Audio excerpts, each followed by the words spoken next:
The evening air felt heavy as I walked into the dimly lit bar.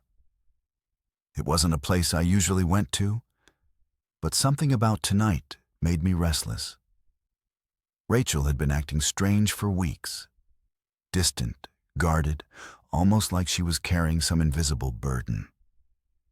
She'd said she was going to visit her sister, but the nagging feeling in my gut told me otherwise. The bar was lively, the low hum of conversation blending with soft music. I scanned the room absently, not sure what I was looking for, until my eyes landed on her. Rachel. My Rachel. Except she wasn't alone.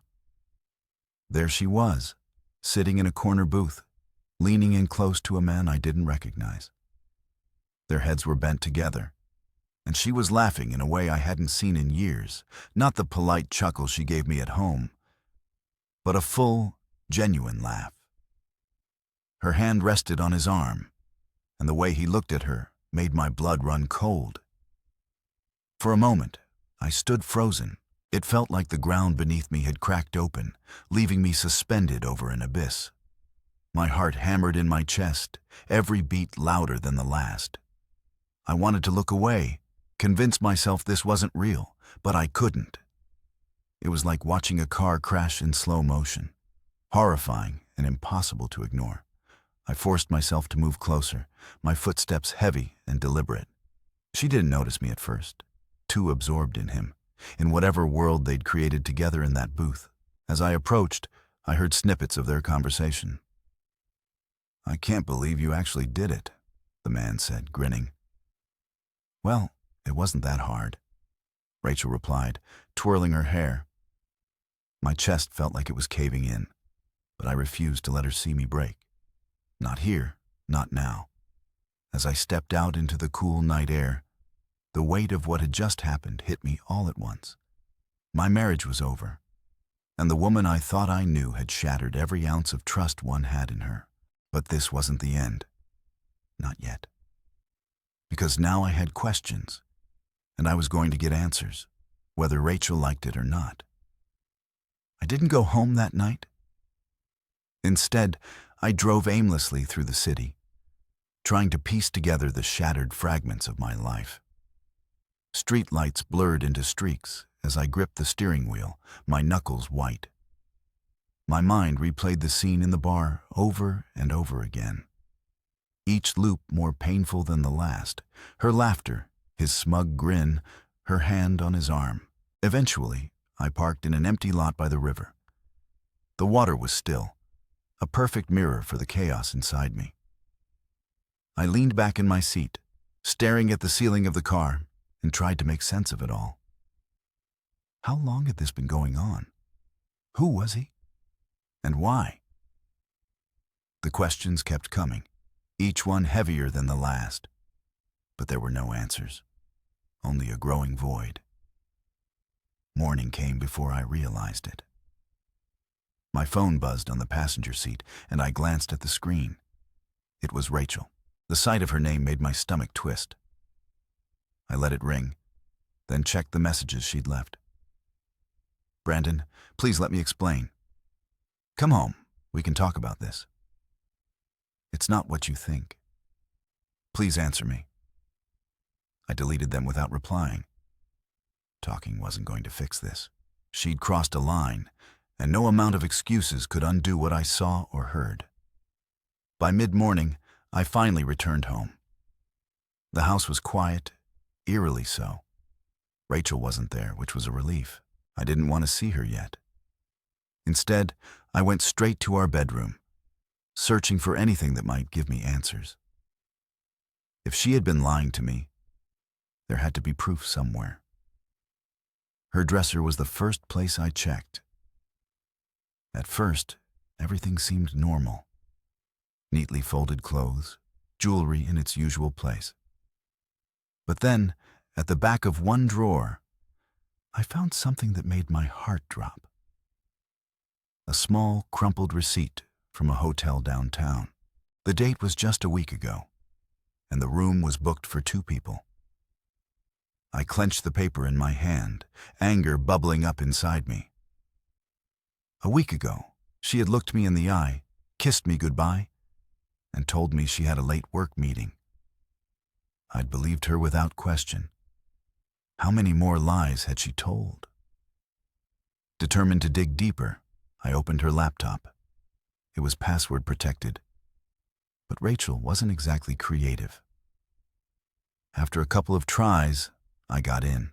My hands trembled as I navigated through her emails and social media, and there it was. Messages between her and the man from the bar. His name was Kevin. They'd been chatting for months, exchanging photos, making plans, and laughing at my expense. Each message felt like another dagger to the chest. She talked about how boring I was, how predictable. Kevin, on the other hand, was exciting and spontaneous. I wanted to throw the laptop across the room, but I stopped myself. Instead, I started saving everything. Screenshots of the messages, photos, even the reservations they made together. If Rachel thought she could get away with this, she was dead wrong. Later that afternoon, Rachel came home. I was sitting in the living room, her laptop open in front of me. She froze in the doorway when she saw me, her face a mixture of guilt and fear. "We need to talk," I said coldly. Her eyes flickered to the laptop, and she instantly knew. She didn't even try to deny it. "Brandon, Sit down," I interrupted, my voice sharp enough to make her flinch. "You're going to tell me everything. How long it's been going on, why you did it, and why you thought you could lie to my face." She hesitated, then sat on the edge of the couch, her hands clasped tightly together. For a moment she said nothing, staring at the floor like a scolded child. But when she finally spoke, her words only made my anger grow. "It wasn't supposed to happen like this," she said softly. "Kevin was just someone I could talk to. You've been so distant lately, and I felt so alone." "Alone?" I repeated, incredulous. "You felt alone? I've been working my ass off to give you everything, and you felt alone." Her head snapped up, her eyes flashing with defiance. "You don't get it, Brandon. You've been so focused on your job, on paying bills, that you stopped paying attention to me. I needed someone who made me feel wanted." The audacity of her words left me speechless. She was blaming me for her betrayal, twisting the knife even deeper. I stood up, unable to sit still any longer, and paced the room. "You think that justifies sneaking around behind my back, lying to me, mocking me with him?"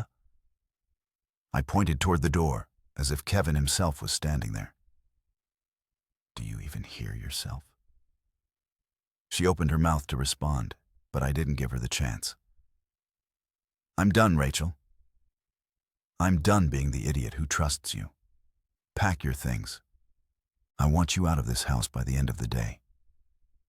Her face crumpled, tears streaming down her cheeks. "Brandon, please, don't do this. We can fix it." But her tears didn't move me. They were just another performance, another manipulation. I turned and walked away, leaving her sobbing on the couch. In that moment, I knew this wasn't just the end of our marriage. It was the end of the person I thought I was. And whoever I became next, I'd make damn sure he wasn't a fool. I stayed in the bedroom, pacing back and forth, while Rachel lingered in the living room. Her muffled sobs filtered through the walls, but I refused to let them affect me. She had made her choices.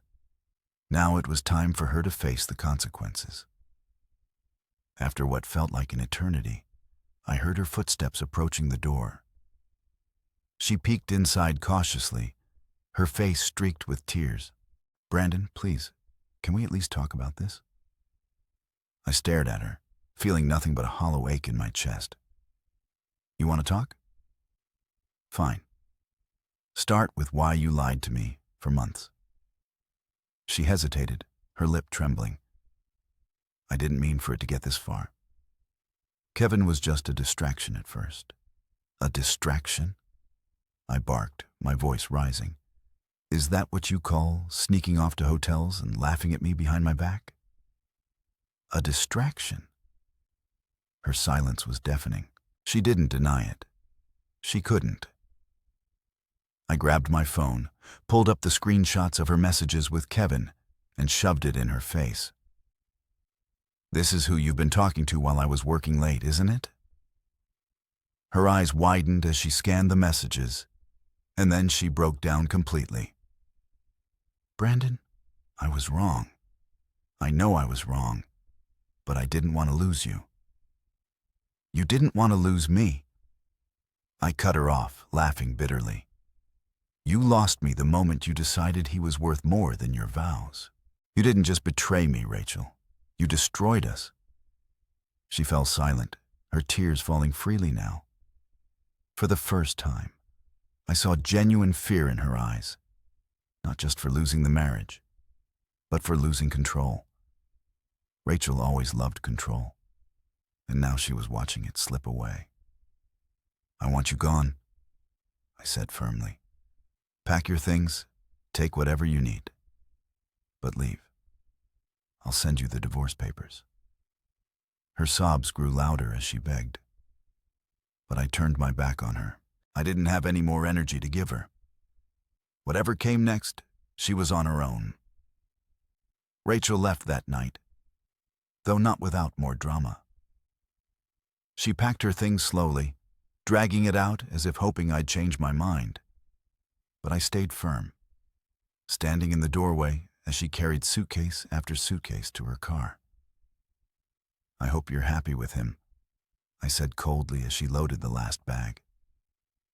She stopped, turning to face me. It wasn't about him. It was about us. You stopped seeing me, Brandon.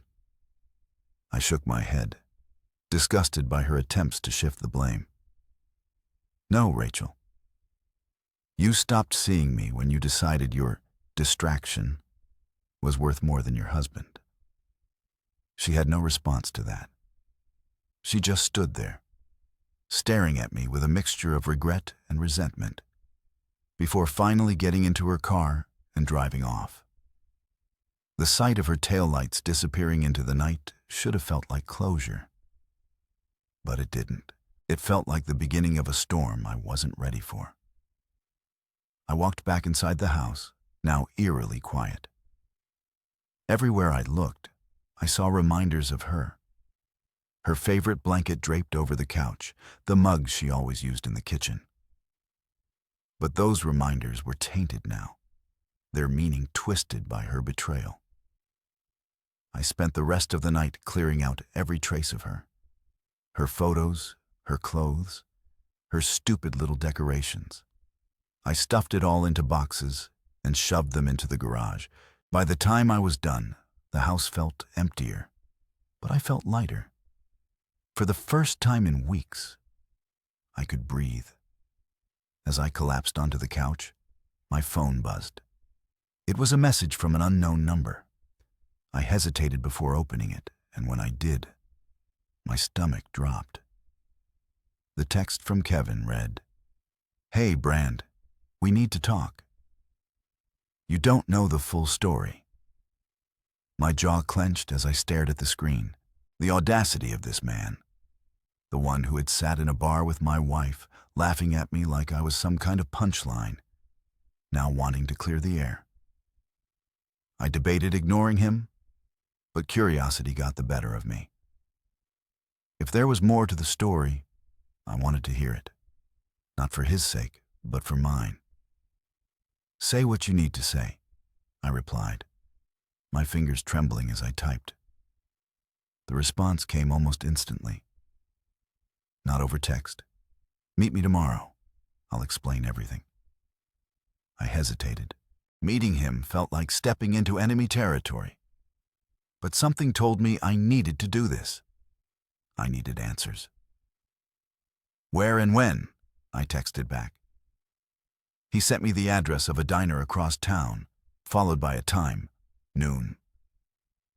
I tossed my phone onto the coffee table and leaned back on the couch, staring at the ceiling. What the hell was I walking into? The next day, I arrived at the diner 15 minutes early. I didn't want to give Kevin the satisfaction of making me wait. The place was small and unassuming, the kind of spot where regulars drank coffee all day and tipped generously. I spotted him as soon as I walked in, sitting in a booth at the back. He looked younger than I remembered from the bar, maybe in his late 20s, with a cocky grin that made my blood boil. "Brandon," he said as I approached, gesturing to the seat across from him. "Glad you came." I didn't respond. I just sat down, folding my arms across my chest. "You said you had something to tell me." Kevin leaned back, studying me like I was some kind of specimen. "All right, no small talk. I respect that. First off, I didn't mean for you to find out like that. Rachel and I weren't trying to hurt you." I scoffed, shaking my head. "You weren't trying to hurt me? You were screwing my wife behind my back. Forgive me if I don't believe your good intentions." He raised his hands defensively. "I get it, I do. But there's more to this than you know." He leaned in, lowering his voice. "Did Rachel ever tell you about her ex?" I frowned, caught off guard by the question. "What does that have to do with anything?" "A lot, actually," Kevin said. "Her ex, his name was Mark. He cheated on her, and it messed her up bad. When she started seeing me, she said it was just payback at first. It was just an ego thing for her, getting back at the nice guy who trusted her too much." I felt like I'd been punched in the gut. Rachel had always been private about her past relationships, but this was a side of her I'd never seen. "So what?" I asked bitterly. "She used me as some kind of emotional punching bag." Kevin shrugged. "I'm not saying it's right. I'm just telling you what she told me. She didn't expect it to go this far. But then," he hesitated, his expression softening. "Then she said she started to hate how predictable you were. How safe. She said it made her feel trapped."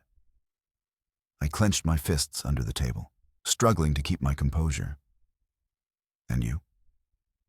What's your excuse?" He had the nerve to smirk. "Honestly, I like the thrill. Sneaking around, having what someone else thought they owned. It was exciting. But I didn't think you'd catch on so soon. Rachel swore you'd never notice." The way he spoke about it so casually, like it was some game, made me want to slam his smug face into the table.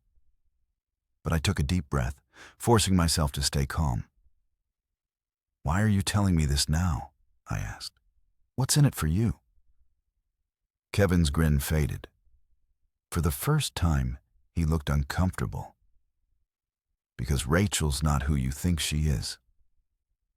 She's not who I thought she was either. The moment you walked into that bar, she flipped. She started blaming me, saying it was my fault you found out."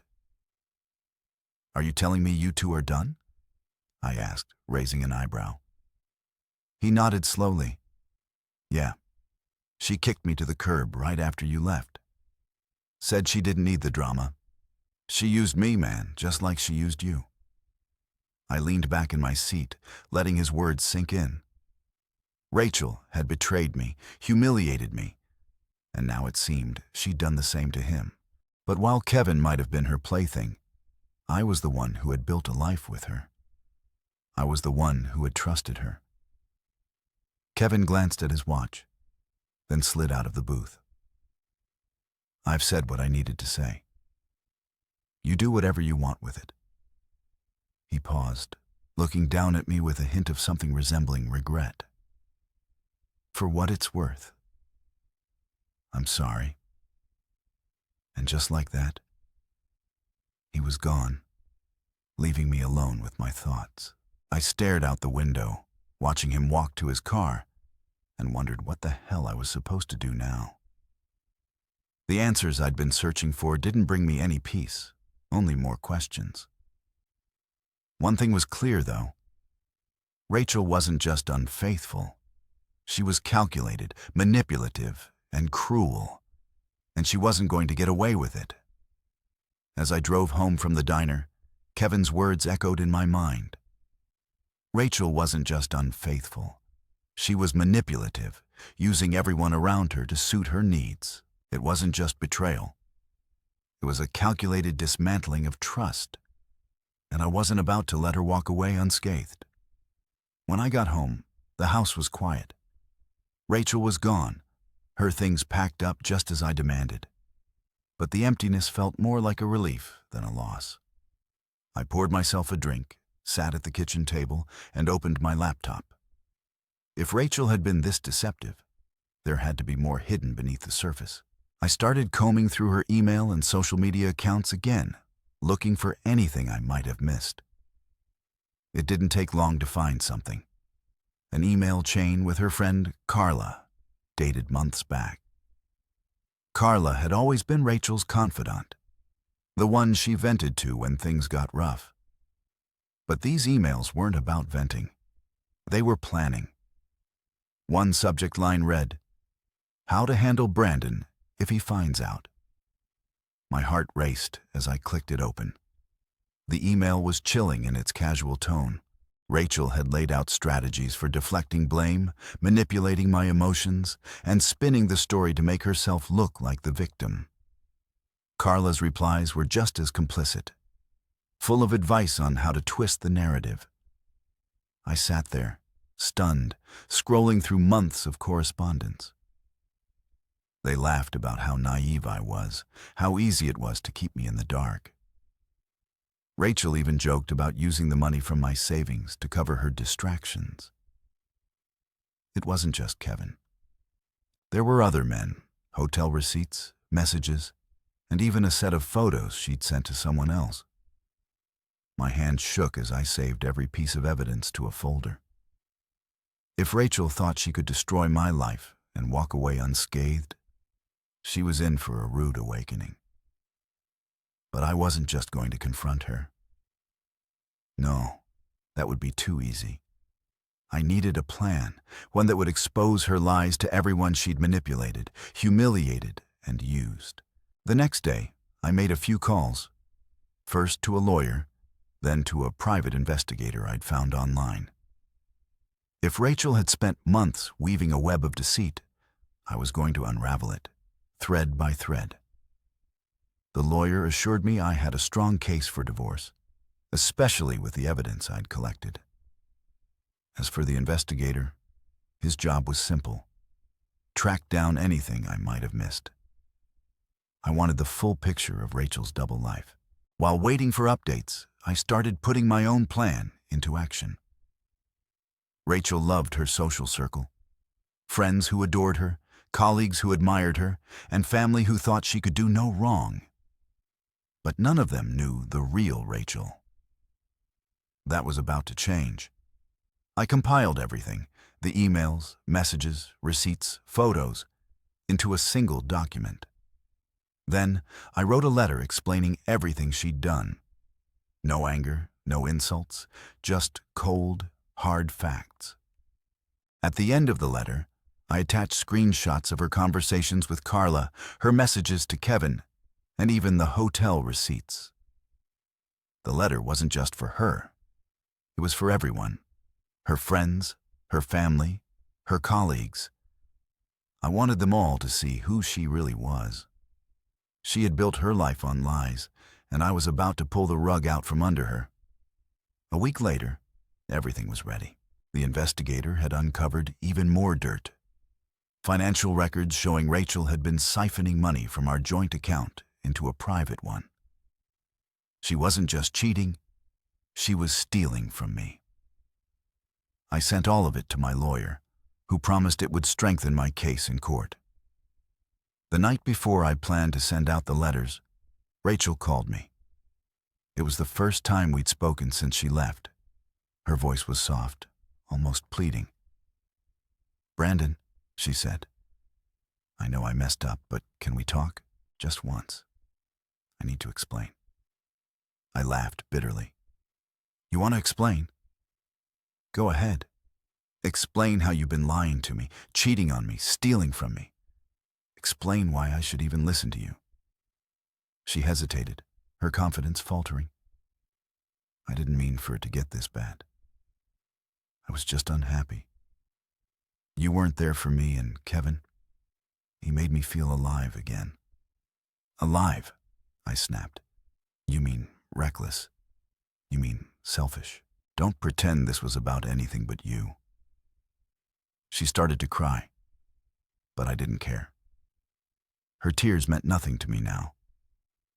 "I'm filing for divorce," I said coldly. "You'll hear from my lawyer soon." The next morning, I sent the letters. By the afternoon, my phone was blowing up with messages from Rachel's friends and family. Some were shocked, some were angry, and some thanked me for telling the truth.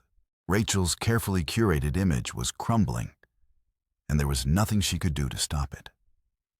Later that evening, Rachel showed up at the house, banging on the door. "Brandon," she screamed, "how could you do this to me? You're ruining my life." I opened the door, staring at her with all the calm I could muster. "No, Rachel. You ruined your life. I just made sure everyone saw it." Her face twisted with rage, but I didn't give her a chance to respond. I closed the door in her face, locking it behind me. For the first time in months, I felt free. Rachel's lies had defined my life for too long, but not anymore.